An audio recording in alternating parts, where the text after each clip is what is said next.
When one or both of the parents take a decision to get a divorce, a serial process is set in action, including breaking the news to the children, dividing the house and household items, physically ending your life under the same roof, setting up a new life, and reorganizing your relationships. Your children will unavoidably be affected by the divorce. However, it's up to you and your immediate circle of family and friends how much or how little they will get hurt. In this video, I talk about scientific facts about the best attitudes to adopt and commonly made mistakes.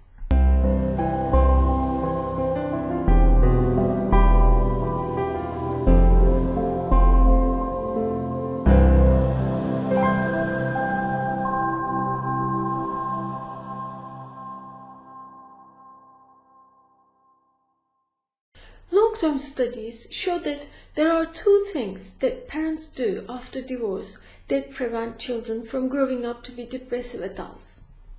One of these is the parent who doesn't have custody staying in the child's life and not abandoning them, and the other one is the child's having been given a truthful explanation suitable for their age of what's gone wrong in the marriage.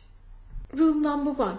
Take your time to decide how much you will tell your child about the reasons of your divorce. Your relationship as man and wife may be coming to an end, but your responsibility as parents still remains. At this point, you have to come to an agreement on what information to give to your child. Ideally, the parents should talk to the child together in a time and manner they've agreed upon. However, this may not be easy for a couple going through divorce. This process must not be rushed. It might be a good idea even to get help from a family therapist. Your child may have to live away from a parent or suffer a loss in living standards. Your child's need for trust will increase. While you are doing this talk, you need to try and safeguard your child's shaken confidence and let them know that they will not be left alone, but they will be loved and cared for no matter how old they are. Make sure you tell them why you are breaking up in a way they'll understand. Make sure they don't blame themselves for this separation. Mistake number 1. If one of the parties is against the divorce, they may use expressions such as, "Your mother doesn't want me anymore," because they feel wronged and thus unknowingly hurt the child's relationship with the other party. Rule number 2. However hard it may be, never put your child in a position to take sides on any matter under no circumstances. Mistake number 2. You may find relief in sharing your troubles and secrets with your child, but you will be poisoning their relationship with the other parent, emotionally estranging your child from the other parent and leaving them halfway an orphan is the worst thing you can do to your child. Rule number 3. Make sure the information and explanations you give your child are suitable for their age. Keep your child's emotions towards your spouse completely separate from your own. They need to be on good terms with the other parent. Mistake number 3. Some parents who struggle with personal boundary issues may share private and intimate information with their child which they never should. This could lead to serious problems in the child's development. Rule number 4.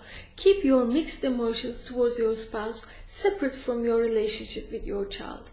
Make your child feel that your love and affection for them are unconditional and will never decrease. Allow your child to grieve. Mistake number 4. Some parents find it so hard to deal with feelings of loss that they keep away from their children because it hurts them too much to see them. Or they judge their grieving children because they cannot bear their emotions. This teaches your child to judge their own feelings, and they can suffer from depression or have a tendency to hurt themselves when they grow up. Therefore, such parents definitely need to get professional help to protect their children from this trauma. Rule number 5. You must set limits for your child and make no concession so they can tell right from the wrong. Mistake number 5. Parents who feel an excessive need to be loved and approved fail to set limits for their children. They definitely need to get help on this issue, otherwise they will be condemning their children to unhappiness and failure. Rule number 6. Do not try to deal with your pain through vengeance. Be very careful not to use your child as an instrument to punish your spouse. Mistake number 6. Unfortunately, we often see parents stop the child from seeing the other parent, or use this as a leverage to threaten their spouse, or spoil the meeting for the child by making negative comments, or expressing negative feelings before they go meet the other parent, which are common mistakes. Rule number 7. Spend time with your child on a regular basis. If you have planned to spend time with them at a particular time every week, be as good as your word. If you can't make it, let them know in advance and plan a new date immediately to lessen the disappointment. Mistake number 7. The greatest mistakes that will hurt both your relationship with your child and their sense of confidence are leaving without saying goodbye, failing to communicate with them, and showing no concern.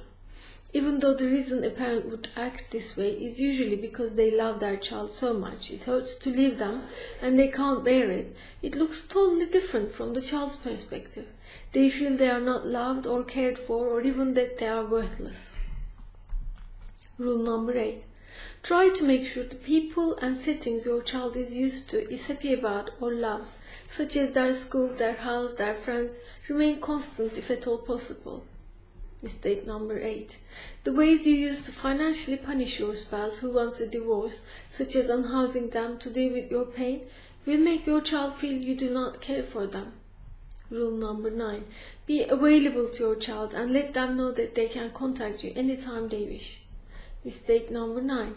Unfortunately, there are many parents who just disappear. Some sentences you can use, I want to give examples of. We decided not to remain as husband and wife. Or, however things are between us now, we are glad we were together. You are a gift to us from our relationship. We'll always be your parents and love and care for you as always. Here's what I like about your father or mother. I respect him or her. We married for love. Here's our story, and you can here share nice memories about how you met or about your marriage. And let me give you some sentences that you shouldn't use, matters you shouldn't go into. Never say, your father or mother doesn't want me, even if that's how you feel. You should also avoid saying, how can you still love or want to see your parent or want to live with your mother or father after all that she's done to you or us? So you are leaving me alone. And another statement that you should strictly avoid is, your mother or father left because they had enough of your naughtiness. Sentences such as, so you are leaving me alone, or it's just the two of us now, you have to help me, would mean asking your child to care for you. Even if your child doesn't act up in the short term, they will eventually reveal their anger for missing out on their childhood in other ways. You shouldn't share sexual issues that should remain between you as a couple. The secrets your spouse has shared with you should remain with you. You shouldn't share them with your child or with anyone else. Insults or bad mouthing about the other parent will hurt your child's development of identity. In short, to protect your children, allow them to get through the divorce process with as little damage as possible. You have to refrain from sharing with them your pain, frustration and disappointment about your marriage ending, and let them enjoy their childhood without being forced to mature ahead of time. Many parents may not even realize they are making mistakes in the midst of emotional unrest related to divorce. Both parents getting help from mental health consultants would allow you to manage the process in awareness, protecting both your child and your relationship with them. Please share your thoughts, experiences, questions and feedback in the comment section below. I read each comment and reply. You and your loved ones are significant. To receive regular tips to help you achieve more autonomy, visit my page.